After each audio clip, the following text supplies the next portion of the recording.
بہرحال صوفیاء نے شب برات کے نام کے اوپر جو عجیب و غریب قسم کی عبادات اور لمبے چوڑے نوافل بتائے، ان کی تو کوئی اصل نہیں ہے۔ جو تھوڑا بہت ملتا ہے وہ میں انشاءاللہ بتا دوں گا آپ کو۔ اہل سنت کے ہاں تو یہ شب برات منائی جاتی ہے چھٹکارے کی رات۔ برات عربی زبان میں کہتے ہیں چھٹکارے کی رات، 14 اور 15 شعبان کی درمیانی رات، اور 15 شعبان کا روزہ رکھا جاتا ہے۔ اگر آپ ان صوفیاء کے گروہ سے، جن میں اکثریت بریلویوں کی ہے، دیوبند بھی کسی حد تک اس کے قائل ہیں، سوائے ان چند دیوبندی علماء کے کہ جو اہل حدیث مکتب کے زیر اثر آ گئے تو وہ ان چیزوں کا انکار کر رہے ہیں۔ اوورال دیوبندی مکتب بھی ظاہر ہے وہی صوفیزم کی لیگیسی کو لے کے چل رہے ہیں۔ ان کے نزدیک یہ جو رات ہے شب برات، یہ شعبان المعظم کی 14 اور 15 کی درمیانی رات ہے، یعنی 15ویں رات، چونکہ اسلامی کیلنڈر میں رات پہلے آتی ہے دن بعد میں۔ تو ان کے نزدیک یہ رات وہ رات ہے جس میں اللہ تعالیٰ نے قرآن حکیم کو لوح محفوظ سے اتارا آسمان دنیا کے اوپر، اور پھر گریجولی 23 سال کے اندر قرآن حکیم آسمان دنیا سے نیچے نازل ہوا۔ اب ان سے پوچھیں یہ کہاں لکھا ہوا ہے، تو ان کے پاس دلیل کوئی نہیں ہے، اور وہ زبردستی اس کانسیپٹ میں وزن بھرنے کے لیے قرآن حکیم میں سورہ الدخان، سورت نمبر 44 پارہ نمبر 25، اس کی ابتدائی جو آیات ہیں ان کا سہارا لیتے ہیں۔ وہ کہتے ہیں قرآن میں اس رات کا ذکر موجود ہے۔ اعوذ باللہ من الشیطان الرجیم، بسم اللہ الرحمن الرحیم، حامیم، حروف مقطعات ہیں، والکتاب المبین، قسم ہے روشن کتاب کی۔ اس سے مراد قرآن حکیم بھی ہو سکتا ہے اور لوح محفوظ بھی۔ انا انزلناہ فی لیلۃ مبارکہ، بے شک ہم نے اس قرآن کو نازل کیا ایک بابرکت رات میں۔ انا کنا منذرین، بے شک ہم ڈر سنانے والے ہیں، یعنی آخرت کا ڈر سنانے والے ہیں۔ اس کتاب کے ذریعے ہم نے آخرت کی جواب دہی کی آگاہی کروائی انسانیت کو اپنے محبوب صلی اللہ علیہ وآلہ وسلم کے ذریعے۔ فیہا یفرق کل امر حکیم، اور اس مبارک رات میں ہر اہم کام بانٹ دیا جاتا ہے، یعنی فرشتوں میں کام سونپ دیے جاتے ہیں اللہ تعالیٰ کی طرف سے، پورے سال کا ایک شیڈیول دے دیا جاتا ہے۔ امر من عندنا، اور یہ سارے کام ہماری طرف سے ان کے سپرد کیے جاتے ہیں۔ انا کنا مرسلین، اور بے شک ہم ہی فرشتے بھیجتے ہیں۔ رحمتم من ربک، یہ رحمت ہے تیرے رب کی۔ انہ هو السمیع العلیم، بے شک وہ سننے والا ہے، علم والا ہے۔ تو یہ جو 6 آیات ہیں، وہ کہتے ہیں ان 6 آیات کے اندر جو بابرکت رات رپورٹ ہوئی ہے وہ شب برات، یعنی شعبان کی 15ویں رات ہے۔ اور کہتے ہیں دیکھیں اس میں واضح ہے کہ اس رات میں ہر اہم کام فرشتوں کے سپرد اللہ تعالیٰ کر دیتا ہے۔ جو آپ نے سنا ہے کہ جی وہ پورے سال میں جن لوگوں نے مرنا ہوتا ہے ان کے نام بتا دیے جاتے ہیں، اسی طریقے سے کس کو کتنا رزق ملنا ہے وہ بتا دیا جاتا ہے، ہر طرح کے امپورٹنٹ کام سپرد کر دیے جاتے ہیں۔ حالانکہ قرآن اگر یہ کہہ رہا ہے نا کہ ہم نے اس قرآن کو ایک بابرکت رات میں نازل کیا، تو پھر سب سے پہلے تو قرآن سے ہی پوچھنا چاہیے کہ وہ بابرکت رات کس مہینے میں آتی ہے، وہ کون سی رات ہے۔ قرآن حکیم نے خود بتا دیا ہے کہ قرآن کب نازل ہوا۔ وہ سورۃ البقرہ میں مشہور آیت، شہر رمضان الذی انزل فیہ القرآن، رمضان کا مہینہ ہے وہ جس میں قرآن نازل ہوا۔ ھدی للناس، پوری انسانیت کے لیے یہ ہدایت ہے۔ کہتے ہیں صرف نیک لوگوں کو ہدایت ملتی ہے، نہیں، قرآن کہہ رہا ہے پوری انسانیت کے لیے۔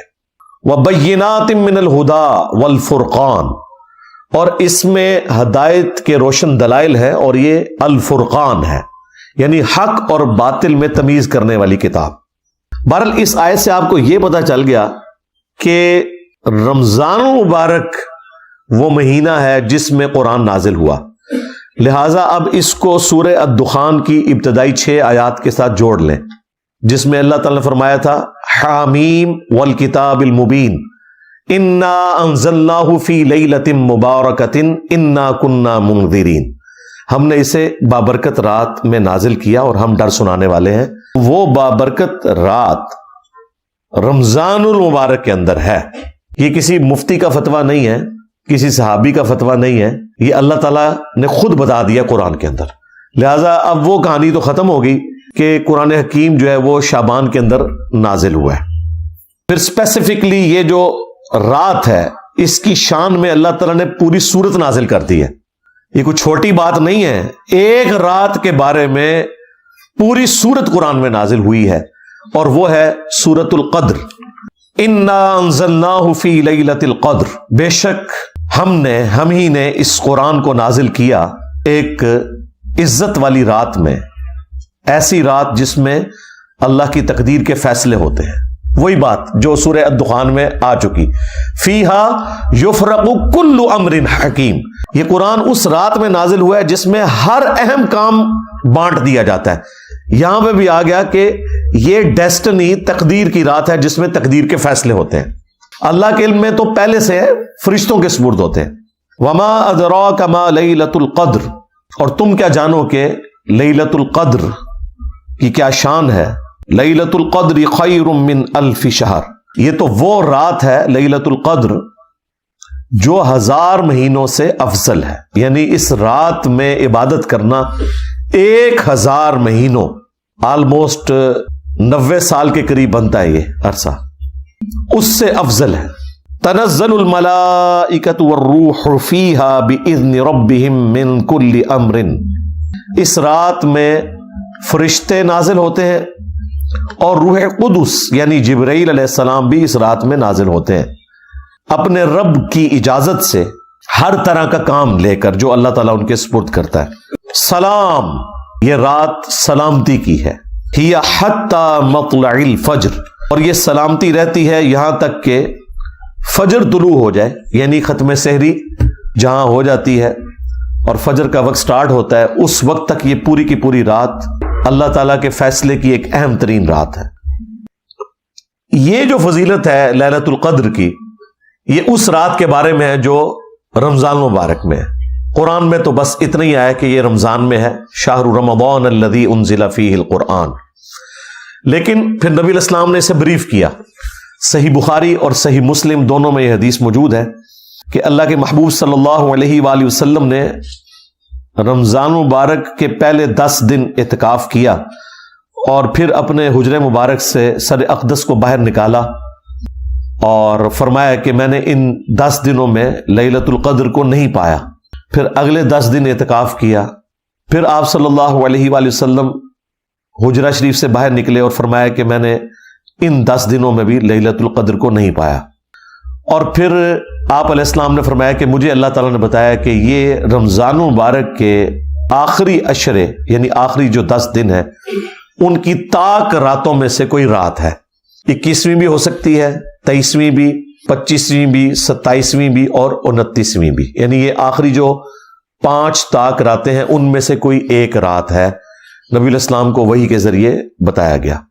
تو تم اسے رمضان مبارک کے آخری عشرے کی طاق راتوں میں تلاش کرو. ایون نبی علیہ السلام کے زمانے میں بھی جب شب قدر آئی ہے نا، صحابہ کو نہیں پتا چلا. آپ کو خواب دکھائی گئی تھی، اور ظاہر ہے نبی کا خواب وحی الہی ہوتا ہے. آپ نے فرمایا کہ وہ رات ایسی رات ہوگی کہ جس صبح میں فجر کی نماز پڑھوں گا تو میرے ماتھے پر کیچڑ کا نشان ہوگا. صحابہ کرام کہتے ہیں وہ 21ویں رات جب فجر کے وقت نبی علیہ السلام نے نماز پڑھائی تو اس رات کافی بارش ہوئی تھی، مسجد نبوی کا چھت ٹپک رہا تھا.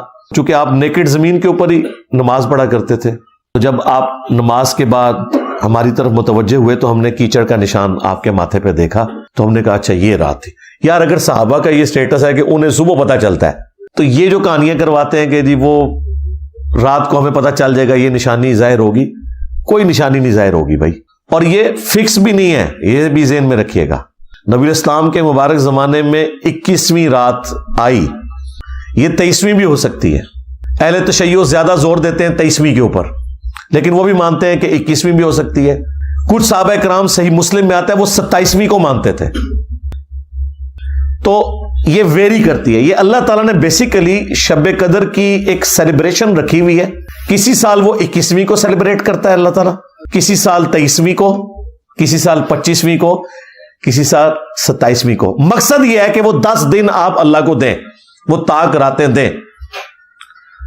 باقی ہم نے تو اس کے بھی شارٹ کٹ رکھے ہوئے. صحیح مسلم میں حدیث ہے, سیدنا عثمان رضی اللہ تعالیٰ عنہ علیہ السلام نے روایت کی ہے.